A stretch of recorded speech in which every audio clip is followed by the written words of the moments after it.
Okay. Hey, who's this? Is this Wayne? This is Ford. We have him on Ford? today. Yeah, is that how would you, Ford? Is that how I should refer? Wayne Adam Ford. That's fine. Okay, yeah. What do you want me to call you? Wayne or Ford? Call me Ford. Okay, well, Call you Ron? you can call me Rob, yeah. Ron or Jeremy? Yep. Rob? Yep. ROB. A second. Fantastic. I was like Ron Jeremy. No. Ron Jeremy, but I'll call No. Definitely not Ron Jeremy. Rob. ROB. All right, cool. All right, so Laura, where do we want to start here? You know what, Wayne? Why don't you just talk? Well, here, let me just do an intro here now. So, Laura, we just connected on to the podcast here, and Laura has Wayne Adam Ford on the phone right now. And so, Wayne, thank you for coming on. And then, so Laura, how do you want to direct this right now? Well, we listened to a tape I have of you, Ford. We're talking about Bittaker. After the show, you weighed in about Bittaker.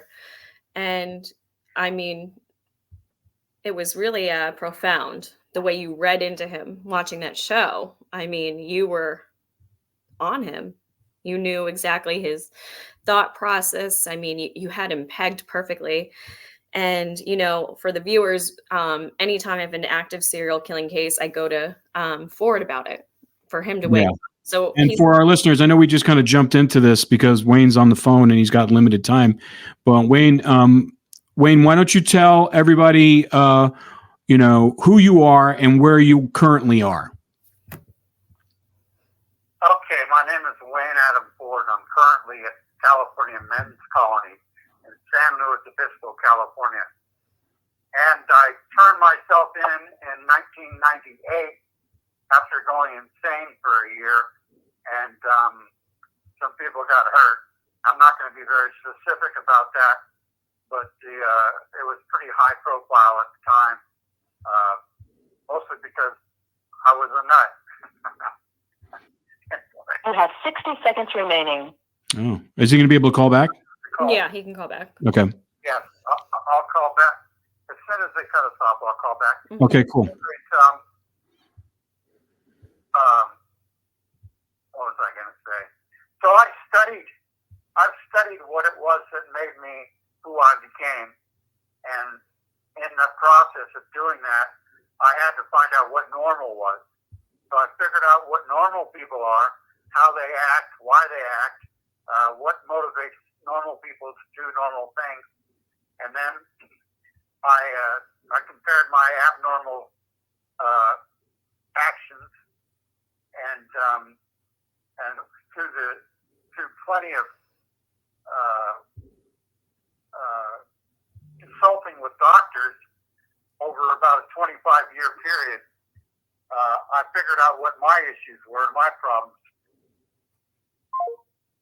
Okay. So just to get everybody up to speed here, I know we just jumped right in here because Wayne was on the phone with Laura from Men's Colony, right? Is that where he is? He's one of the last people to leave death row. Death row. So just give people just a little bit of background on Wayne while we're waiting for him to call back. So Wayne Adam Ford was a truck driver, and he's one of the rare serial killers that actually turned himself in.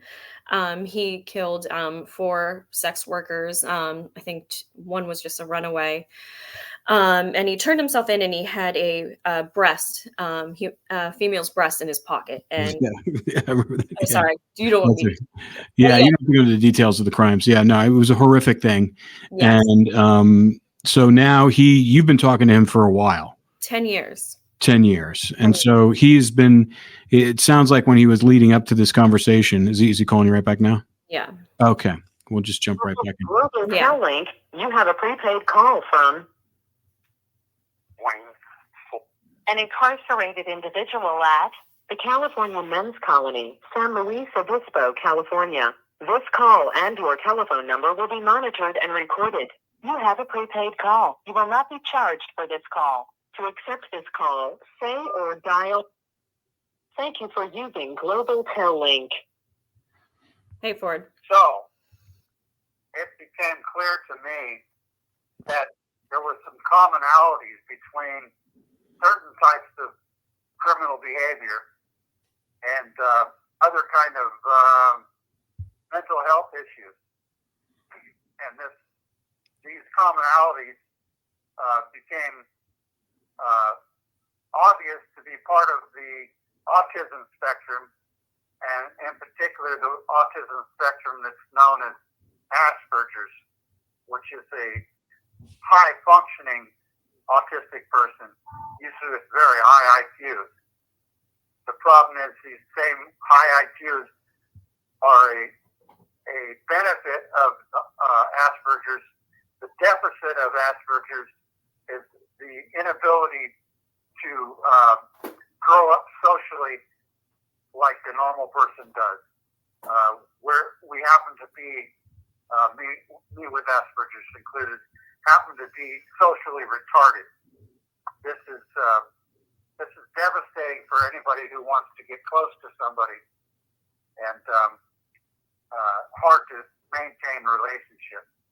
These are the very people who go insane and commit these atrocities because of what Mother Nature puts men in particular under a great deal of stress to procreate, and without realizing what's driving you, because you're socially retarded, emotionally retarded is another way to put it. You do things that you have urges to do without the actual knowledge of why you're doing it. And so you have people that are so socially retarded that they don't have any empathy at all, and they can't have a normal relationship because they can't figure out how. And so their fantasy life becomes rich, but they become very controlling, and eventually something puts them over the edge, and they start committing crimes. And for every one that goes over that edge, there's probably thousands that never reach that point, but have many other problems that are probably not socially acceptable. Plenty of failure. Anyway, so after seeing all this, I follow a lot of the Wait a minute. Can I just ask you a quick question, Ford? yeah. Real quick. So this is something that you're basically talking about your condition. You have Asperger's condition, and when were you diagnosed with this? It's about 10, 12 years ago. It's usually a childhood thing, but if you don't have parents that care, then you probably won't get diagnosed because they'll just consider you broken in some way or off in some way, and so they never find out. But it takes a good doctor, patient doctor, and a intelligent doctor with plenty of counseling to figure out what your problems are. And so I figured out I have autism, Asperger's in particular. But when I see the pattern that it creates, I see the same pattern in two groups of people that make the news fairly often, and that is serial killers and high school spree shooters. All have the same basic traits that would be consistent with Asperger's, and it's no mystery to me why they go insane. It's because we are social creatures, but if we happen to be socially inept, then we're rejected. That rejection causes poor mental health, and eventually may cause someone to lash out. The young kids who do the spree shooting in school, they don't see past their nose. They don't see past their present see a changing condition, they think that they're going to be ostracized their entire life, and they think they're going to be picked on their entire life. So this call and your telephone number will be monitored and recorded. they're trying to kill themselves. They're committing suicide at the same time. If you look at the information for the guy that shot at Donald Trump, he was committing suicide. And if you look at his history, you're going to find out he he probably was autistic, to tell you the truth, but he probably had Asperger's. Anyway, that guy knew he wasn't going to survive his attempt to kill the president. Hey, Laura, let me just ask Laura real quick. Laura, is there any data on like the percentage of people that have autism, Asperger's, that become violent criminals? I don't think they just started doing studies on it, because I just reached out to somebody because Ford has asked me to look into this. Yeah. We do have an expert coming on, and the expert does want to talk to you, Ford, but it's relatively new. And we did have a long talk. I want to wait until he comes on. All right. Well, hey, Ford, for when you first figured out after you were diagnosed with Asperger's and autism, was that the kind of aha moment for you where you realized you started really wanting to find out what made you do the things that you did, the horrible things you did? Well, the way it started was I have a very scientific mind, so I use basic scientific principles to figure things out. And what I had to do before I took myself as an example, I had to get a baseline of what normal is. So I had to study people who are under normal circumstances, why they do what they do. And once I figured out that, I had to compare my behavior to normal behavior, and understanding why I did what I did, and comparing it to normal people, it became obvious I had some issues that made me different, that made me neurologically different. And matter of fact, they call it neurologically divergent is the term they use now for autism and Asperger's. So it's in studying this over 20, 25 years that I put all the pieces of the puzzle together. And then after I did that and figured out my problem, I started seeing the same exact problem on all these high-profile cases, and I could see ahead of time the things that they were going to find. And the doctor I was working with started believing in me because the same thing was happening with him. The things that we discovered, we were finding in the new cases that were coming up. We're seeing systematically, the same conditions pop up time and time again, which leads us to believe they had Asperger's also.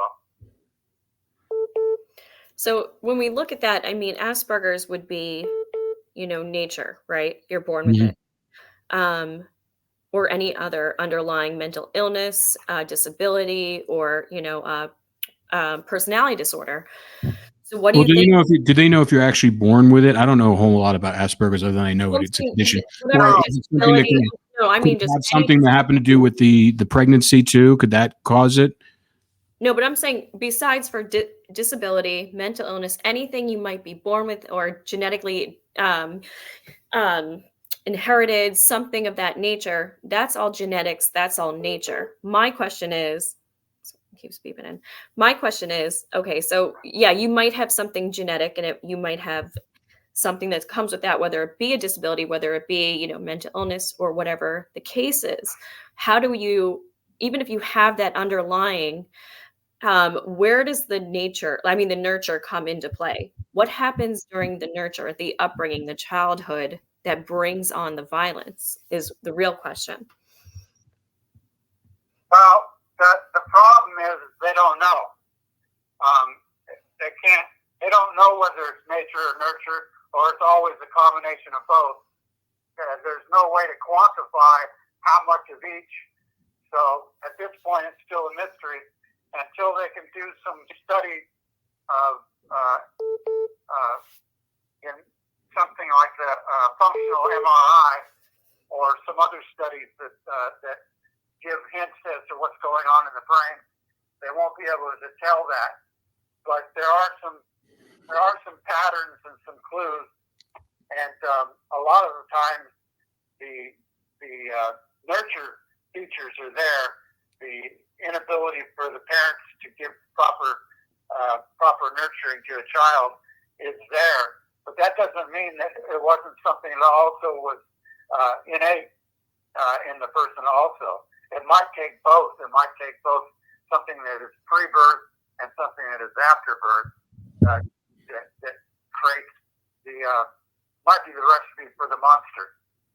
Now, hey, Ford, I remember so have you always felt this way, even when you were a kid? Yeah. You have, okay. Because I remember reading a little bit about you, and there was one point, and I think Laura and I were talking about this on another podcast, that you had some sort of head trauma at one point. Right. Yes, I did. I was actually killed. Can you tell us a little bit about that? This call and your telephone number will be monitored and recorded. I pulled over on the I-5 freeway for an accident, and as I was tending to a victim, I had my then girlfriend go make a phone call. This was before cell phones were out, and when she got back, I was missing. But what she didn't know was the car swerved off the road and hit me. A drunk driver kept going and knocked me over the car and over a fence. So when they were cleaning up the area, they found me and they had me as DOA. So after 11 days in the hospital in a coma, I was brought back, and I had major closed head injury, and I never really had any follow-up other than plastic surgery on my head injury. But I did start showing after that. I did start showing some symptoms that are well known today because of the studies in the NFL and the closed head trauma injuries in the Middle East. The CTE. Right. So those studies indicate that what I was going through was normal for somebody with closed head trauma. So I've talked to people who dealt in that field, and though it wasn't recognizable at the time, it's recognizable now. And so too, like the Asperger's, if you don't have anybody who knows about it at the time, then you probably wouldn't get diagnosed. And of course, if you're not diagnosed, you can't do anything about it. But it's been misdiagnosed for, up until recently. And the connection I made prior to anybody else I know of making the connection. And now that I've been talking about it, it has been out for the last 20 years or so, and people are starting to look in that direction. Yeah, Boston College has been looking into it. Yeah. Yeah, Mm-hmm. You have 60 seconds remaining. Is he going to be able to call back one more time, or? Yeah. Okay. Yeah. So I'd be curious. Did you do anything violent before the head trauma, or was it after the head trauma? It was after, right, Ford? It was after. Yeah. Yeah. How soon after was your first violent? How soon after was your first violent act? Oh, probably within a year.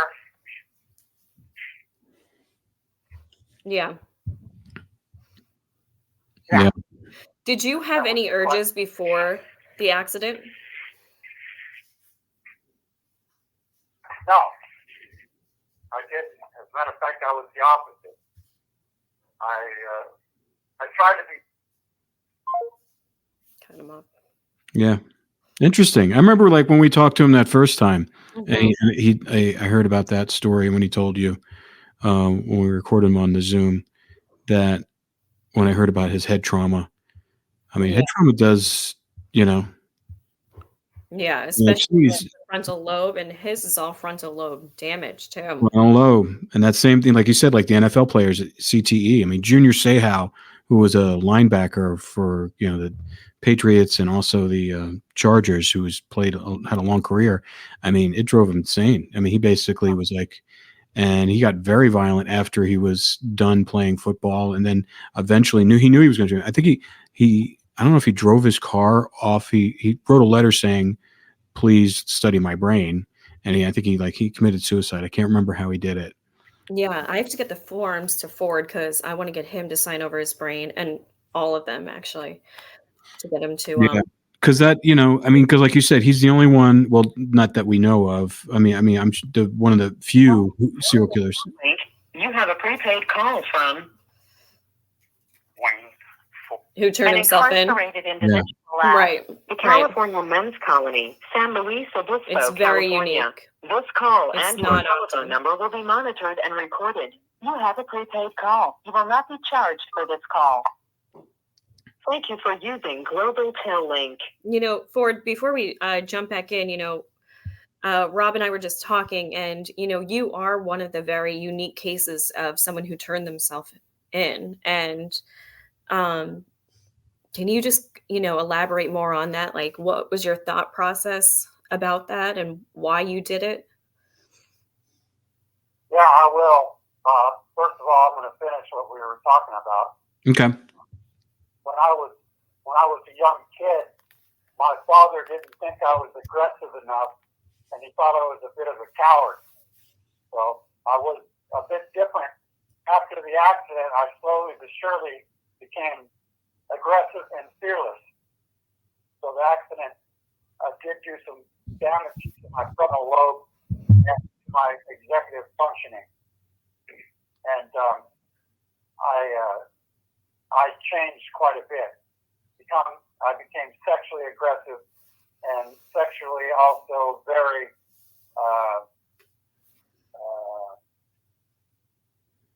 I don't know what the word would be. My sexual appetite increased a great deal. Yeah. That is common with the frontal lobe damage too. Right. Now, as far as turning myself in goes, when I figured out it was me that was harming people, and I'm not going to go through the whole thing because it would take a long time, but I didn't think it was me at first, and when I realized it was me, I decided to leave society. I didn't want anybody to get hurt again, but I was reading the Bible, and there's a passage in the Bible, Luke 6:46, that says, "Why do you call me Lord, Lord, but not do what I say?" And I was convicted by that, and I knew I had to turn myself in regardless of the consequences, which I thought would have been probably the death penalty. I didn't think that anybody was going to believe the truth because I couldn't believe it myself. So I figured I was going to have to accept the consequences, and I turned myself in. Yeah. Well, when was that moment where you realized you had to, like, was it a build-up moment where after you have had a violent act, would you feel a certain way, or you would maybe start feeling empathy or sympathy for what you've done, or like, guilt? No, it wasn't like that. I felt guilt because I realized that it had to have been me, but I don't remember the actual incident that when the event happened. I don't remember that time. Matter of fact, it's not the first time that something happened where I don't remember what happened. And This call and your telephone number will be monitored and recorded. these, I think they're called fugue states, where you're in a state of mind where you're not really conscious about what's going on. anyways, I can't explain those. As a matter of fact, I don't care. Really, the consequences of my actions wouldn't change depending on why or how it happened. The consequences are still the consequences, and people paid the price for that, and I should also pay the price for that, and have been ever since I turned myself in, and will until the day I die. And I happen to believe in God, so I'll be forgiven for this. But I also believe that the people who I harmed are in heaven. So I have some relief from the guilt. So not completely. I won't have that until I leave this planet. Yeah. Well, I mean, it sounds like you've, now are on a path not only to redemption, but also of understanding. You want to find out what made you do that. And it sounds like you've analyzed that pretty well. I'm pretty well satisfied with what happened. I would like to help stop it from happening again, but I just don't have the ability. I don't have the ability to get the message out. I have talked to FBI. I have talked to a lot of doctors, and I have had good reaction, but nothing that's going to make anything big move. Yeah. So I think I'm just a voice in the wilderness. I don't think so, Ford. I But, think you've talked to, you've been talking with me for 10 years. You've been talking to Berger. You've talked to law enforcement. I think you're making more movement than you realize. Yeah. I mean, your message is going to get out. Right. I have a question for you. Are you on when they diagnosed you with Asperger's, did they put you on any medication or anything? Yeah. Along with Asperger's, I'm bipolar. I think bipolar is a symptom of actually it's a symptom of head injury and loneliness. Mm-hmm. I can't really go into everything because it will take too long. That's fine. I'm just curious if are you currently on medication? Yes, I am. And Okay. I will have to be the rest of my life. And it's helping you, obviously. It's a miracle. Yeah. What are you going to say, Laura? You've said something pretty profound to me. Do you remember what you actually say it to me all the time? I don't know if you remember specifically. You know what I'm referring to? When suicide. Oh, suicide and homicide? Mm-hmm. Say that again. What is it? Suicide and homicide are closely related. He always says to me, when suicide doesn't occur, homicide occurs. I remember you telling me that when he said that. Yeah. Yeah. So you were suicidal back then, you felt? No. No. I was too chicken. I have been suicidal, but I couldn't carry it out. So, and that's why you see these kids that shoot up a high school or something.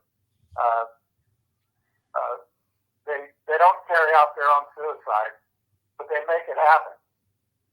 These are intelligent people who can manipulate people if they want to.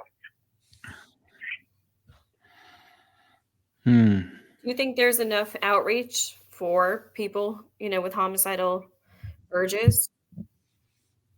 No, there is not. But it's not just that. It's people who know what they're supposed to do afterwards. If you notice. Did we lose them?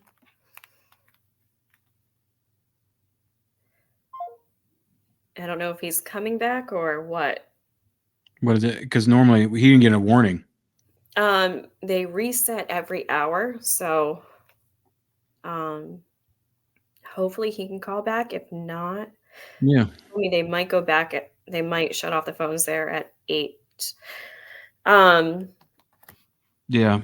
Well, I mean, it sounds like, he sounds a lot like Marlowe a little bit, like someone who has a good grasp on, why they became killers.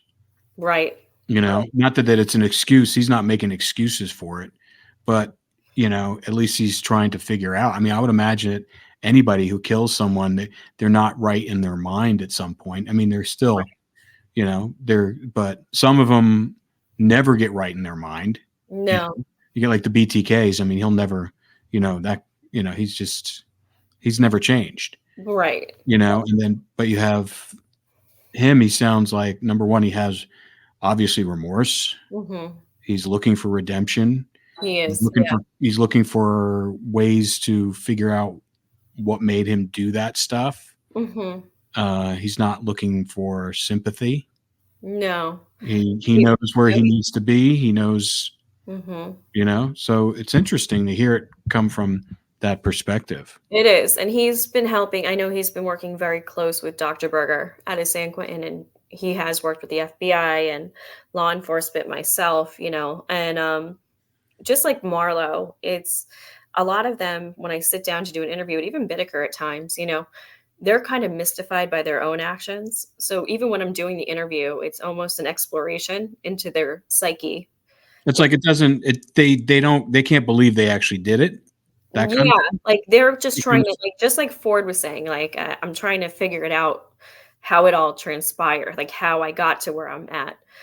So when you're talking with them and you're going through everything, it becomes an exploration, and that's why I'll start with childhood and we'll go through, we'll canvas everything, because we're trying to figure out how it happened. I'm trying to figure it out as much as sometimes they are as well, It's no, he was very frank, very candid. Yeah. And then, he's got nothing to really hide. Yeah.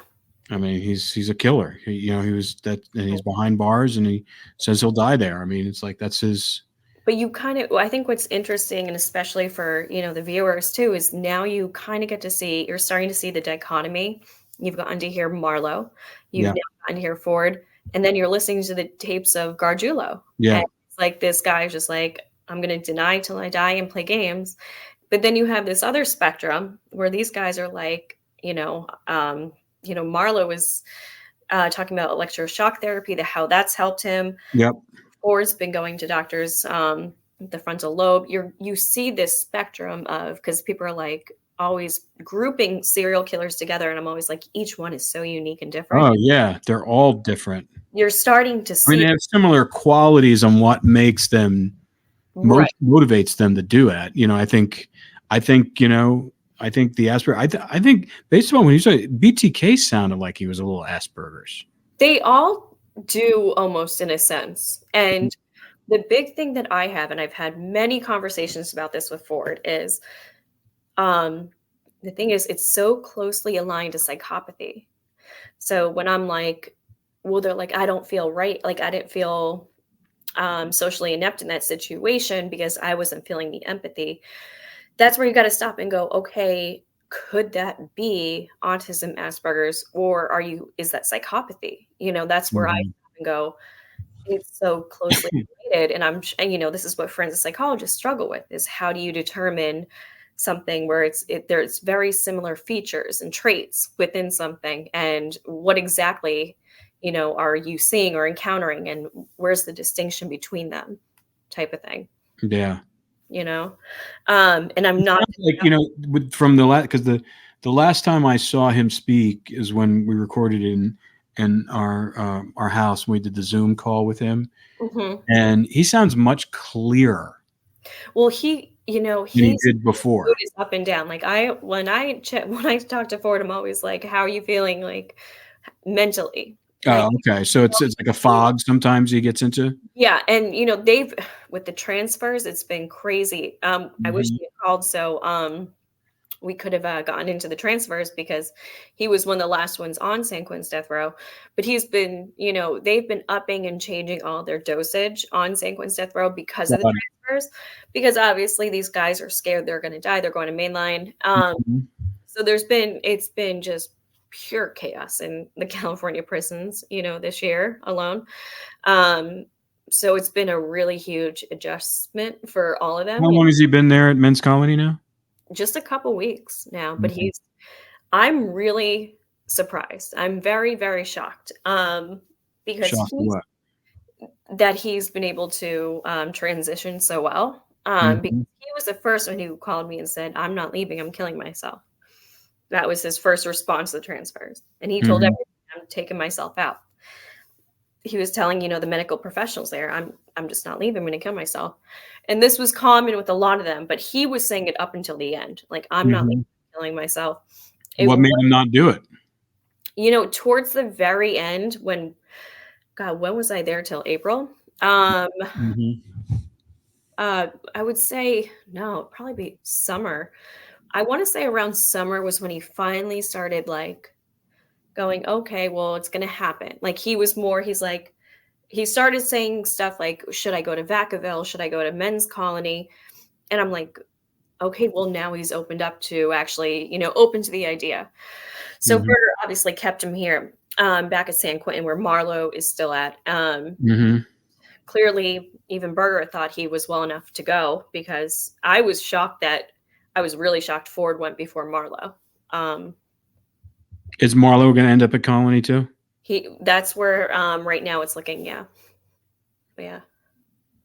Yeah. So And what are the conditions like there?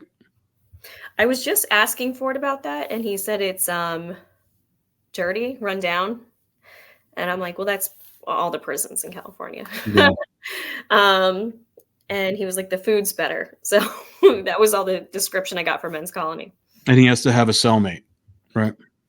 They they're doing it different in every prison. I think they get a couple months or it's dependent upon. I think each one is doing it different. But that's been the biggest thing is they don't want to sell up. And I think these guys should have at least a year to be isolated by themselves in a cell. I don't think you should move death row inmates off of death row if you can't, put them in a prison where they can have at least a year to Transition. and especially when it's a very dangerous situation. You're taking these guys that have been there 40, 50 years, you're putting them into general population, then you're throwing someone in a cell with them. And these are dangerous criminals, obviously on death row in a new situation. And it's a recipe for disaster. And I don't think Have they had any kind of near misses yet? there's been some murders. Oh, there has. So some people on death row were killed. There's been some rapes. There's been murders. Yeah. Yeah. They've been keeping a lot of this quiet, but yeah. I know there was one guy beaten until like unrecognizable. Somebody was transferred out of death row into another prison. Mm-hmm. Yeah. Well, I mean, They're keeping everything very quiet. I think last I heard, it was a lot of murders. But nothing's hitting the news. But you can't. The way it's being done is you can't just throw them. You can't just go to a zoo and open up every cage and think, oh, okay, this is just going to work out on its own. It creates a dangerous environment for not just the inmates, but the correctional officers, the prison personnel. yeah, because they got to get in between it. Exactly. So it's yeah. Yeah. Wow. Wild. I was wondering when. I mean, I didn't know. Yeah, because I haven't heard anything in the news. I've been hearing stuff only because I've been in the prisons, but yeah, nothing's been reported. It's been kept very quiet.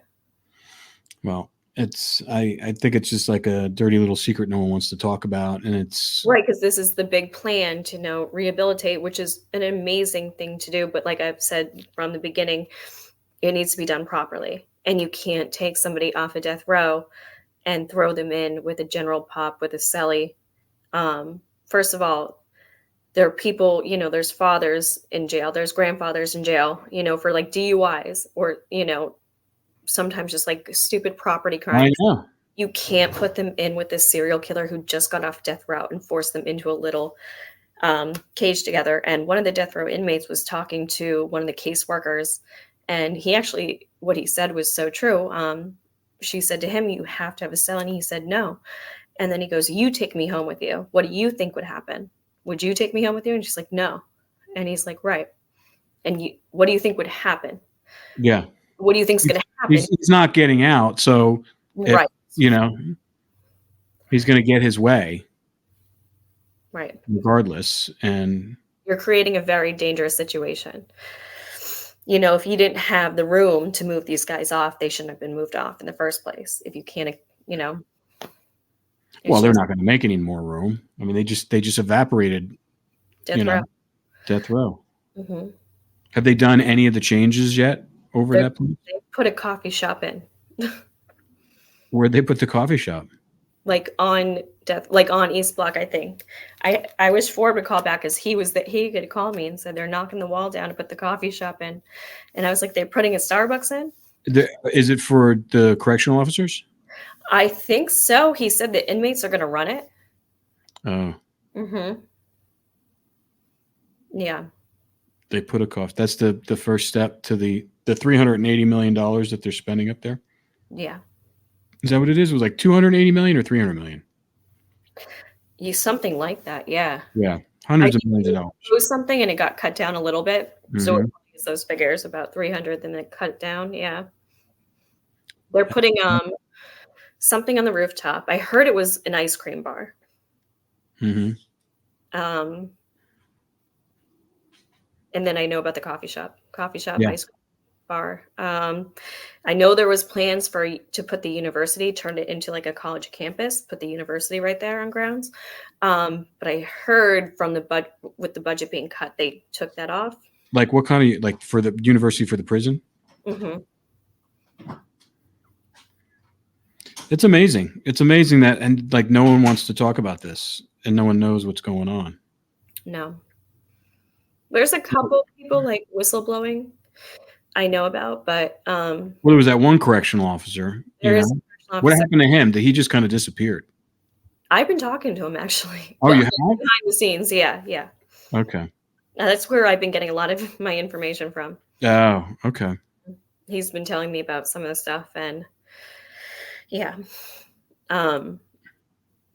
Yeah, but he's been very vocal about what's happening in the murders. Wow. And what is he doing now? He's obviously not a correctional officer. He's doing something else. No, he's doing something else. I remember the first time I went in prison, I was like, I couldn't believe that, they don't get paid much. No. You got to be there for a while. 40 hours a week. I mean, yeah, in order to make some money, you got to be there for a certain period of time, like, to really. When I was straight out of college, I worked as a counselor inside of a prison. And it's brutal, because it feels like you live there. Yeah. It feels like you live in prison. It feels like you're in prison. Well, you can't leave once you're in there. Right. You're there all day. All day. Mm-hmm. It's like being in school, but with bars and razor wire. Oh, yeah. And then you work a double shift. 4 times worse. Hours. Yeah. You're just trapped in there. Yeah. Yeah. Well, it's too bad he couldn't come back. I think we could probably get him on again. He'll definitely come on. He wants to get his word out, and I think what he has to say is worth hearing. I mean, you an expert. I don't know if you saw the email chain. This is a specialized expert in California who is currently researching into this autistic or, Asperger's. He's doing really groundbreaking research into all of this. And was he supposed to come on today? Not today. Remember I sent him the questions and he said, let me prepare for this. And I said, take your time. And I have to check back with him. But I had told him. Oh, that guy, the guy from Stony Brook? Mm-hmm. So okay, yeah. He wants to come. He wants to talk to Wayne. He wants to talk to Wayne too. So I thought we'd have him on. He can talk about his, research and then what he's found.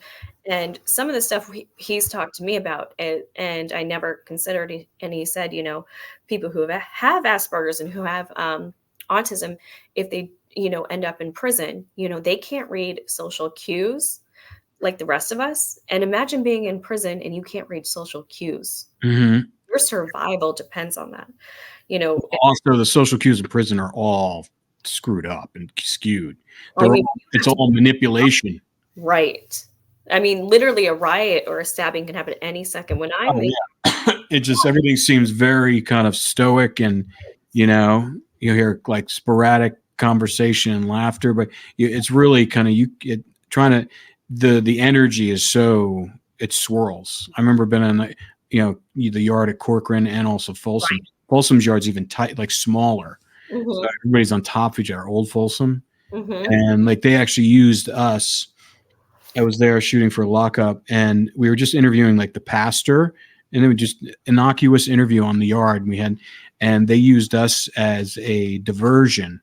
The camera crew as a diversion. I remember this story. Yeah, and set some guy up, some older Mexican mafia guy, I think northern Mexican mafia guy, and he wasn't keeping up with their calisthenics or whatever, and he was weak or something like that. Mm-hmm. So they had the two younger guys like basically take him out in like 30 seconds. I mean, they didn't kill him, but they put him in a coma like in 30 seconds. I mean, they stabbed like lightning speed. It's insane.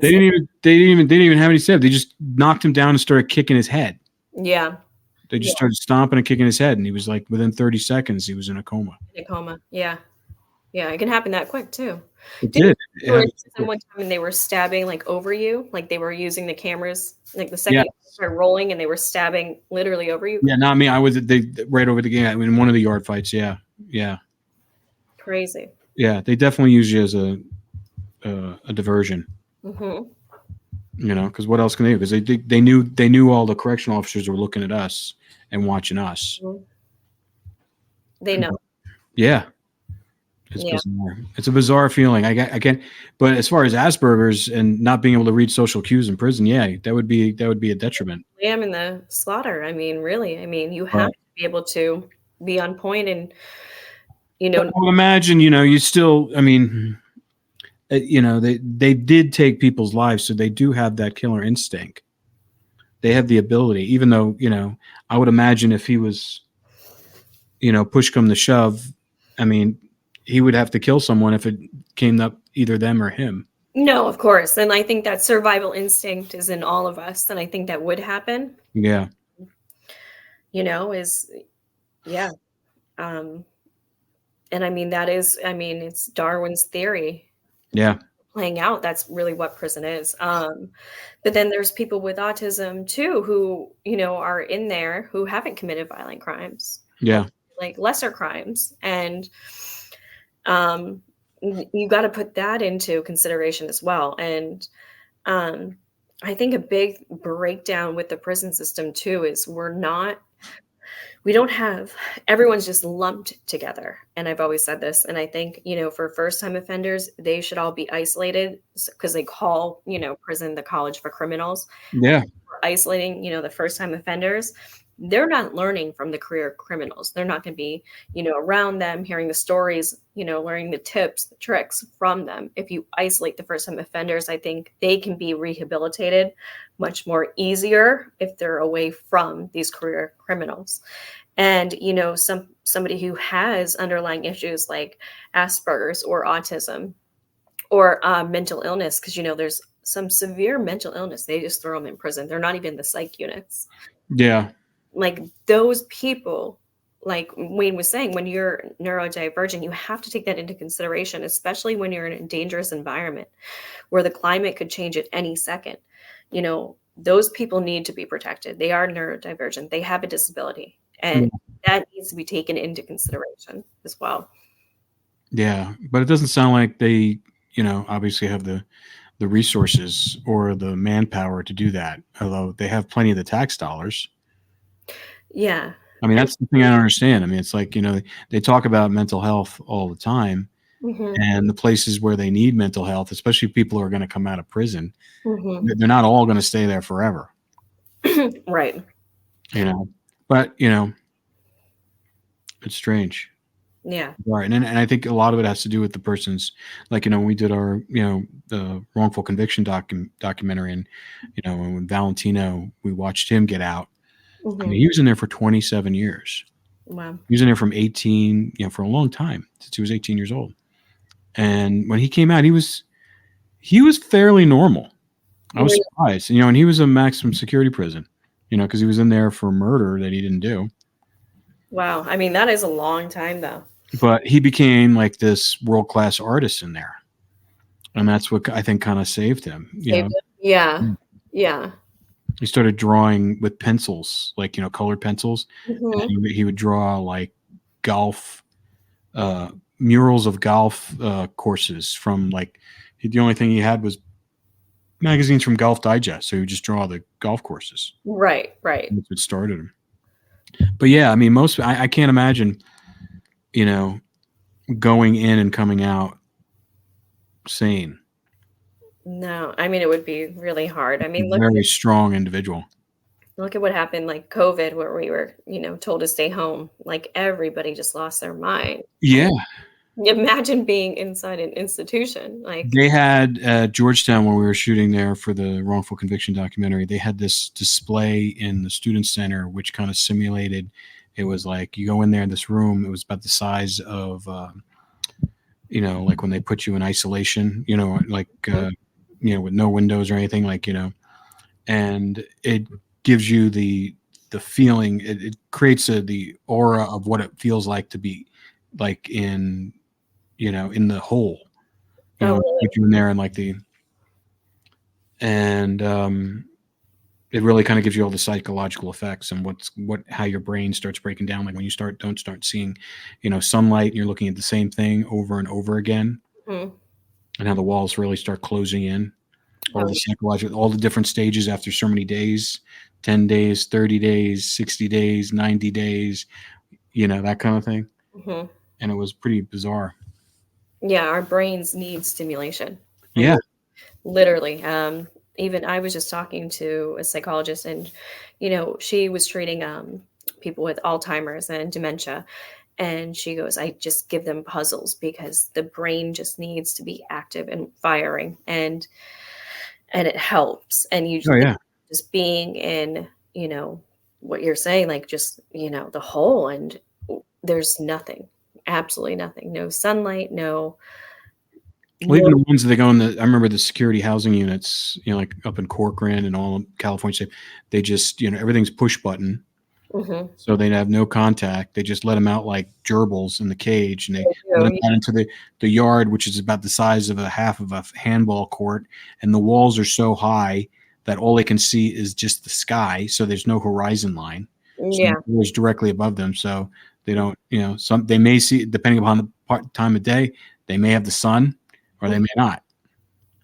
And they only get an hour. Yeah. It's wild. So 23 hours in those cells are just cinder blocks. Yeah. Cinder blocks. So they're designed to be horrible, uncomfortable places. Mhm.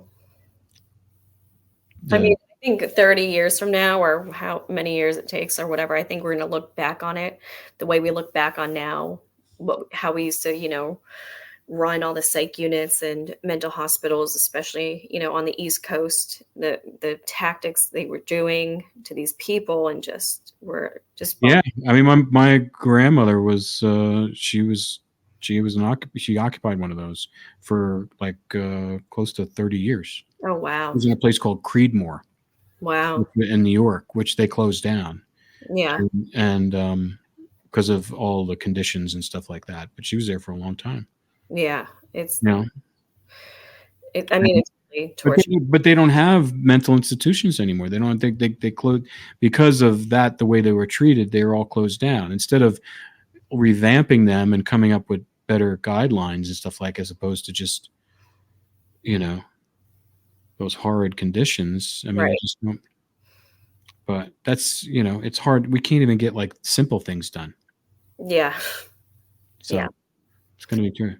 Well, this has been very enlightening. I'm sorry that Wayne Adam Ford got cut off. I had a bazillion other questions for him.